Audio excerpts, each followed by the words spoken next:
that does come as a surprise, but in another sense, not, because to be honest, I've been anticipating this for quite some time. So yes, today's announcement is a surprise, of course, and I'm sure it comes as a surprise to many people around the world. Why do you say you've been anticipating this for quite some time? Well, back in 2021, Labor changed its rules to make changing its leader somewhat easier, and that led to quite a lot of speculation in New Zealand about whether this was a preparation for a change of leadership. Now, I think the other reason why it's not a surprise is that Jacinda Ardern, although she's done a fantastic job, as we all know, she hasn't really had the career as Prime Minister that she would have wanted. And that has a lot to do, of course, with being derailed by COVID-19, which affected every government in the world. And she did a great job of leading the country through that. But on the other hand, I think it's derailed her prime ministership.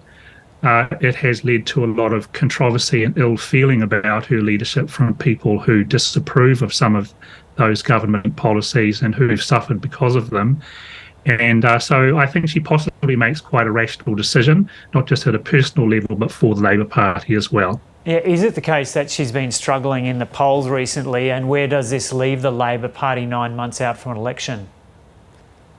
Yeah, really good question. She's been actually quite high on the preferred Prime Minister polls, but declining. And similarly, the Labor Party is not doing very well in the polls either.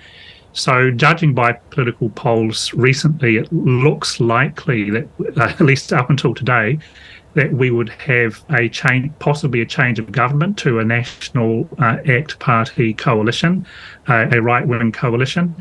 Now, Jacinda's resignation as Prime Minister, of course, now is a game changer for the coming year and, of course, for the election in October.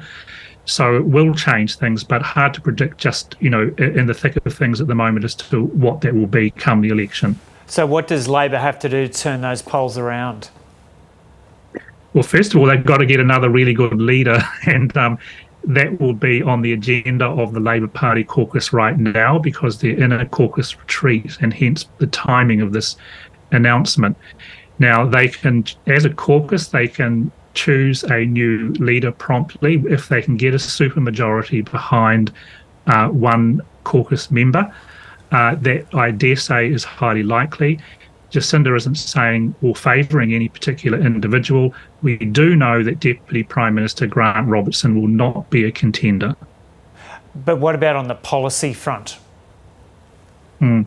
Well, Jacinda herself had already signalled that there could be some changes to some unpopular policies late last year. She gave that signal. She also said that the party's focus would be very much on the economy this coming year, because clearly there are some economic headwinds and problems at the moment.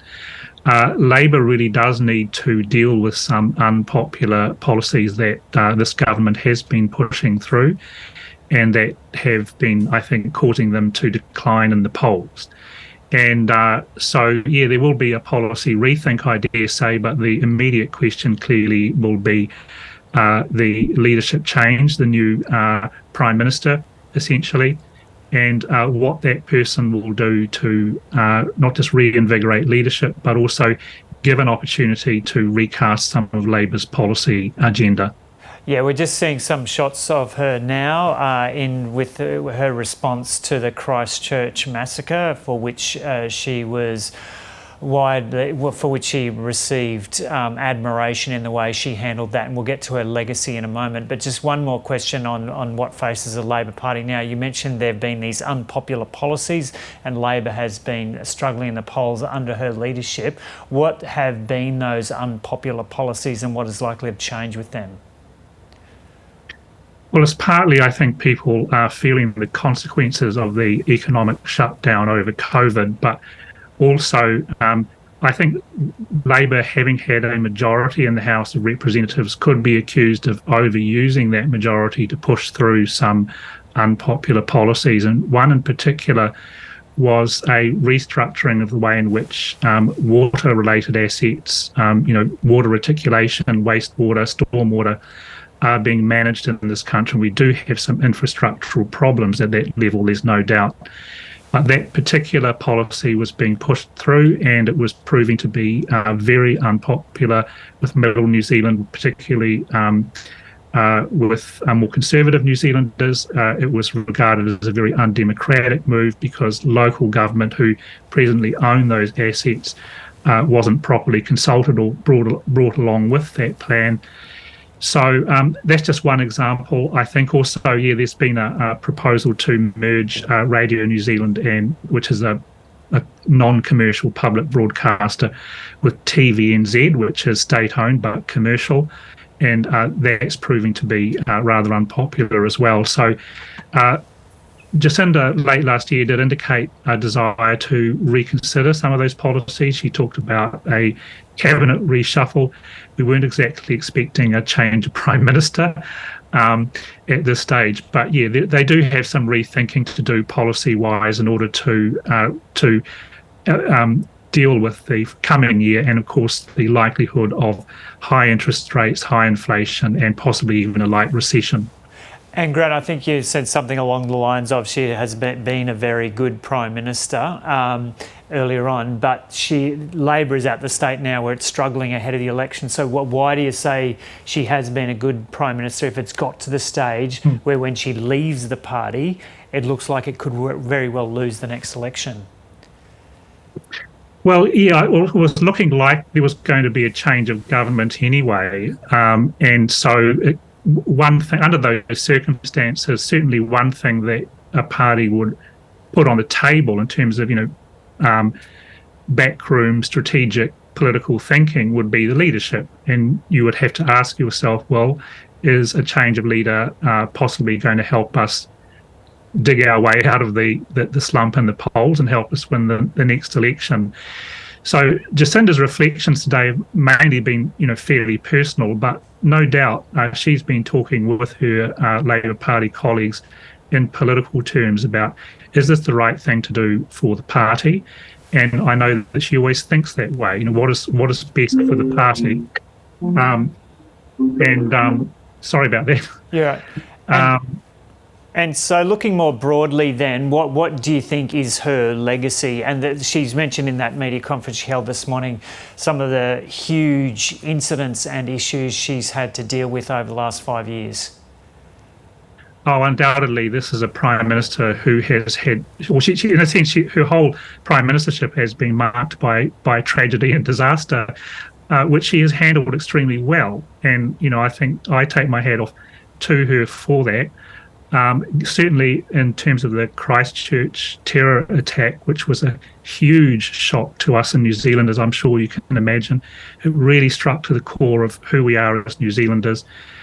She managed that extremely well, and one of the great things about it was that as ordinary people having to deal with that terrible tragedy, we weren't having to sort of grapple with embarrassing things or inappropriate things that our Prime Minister might be saying or doing.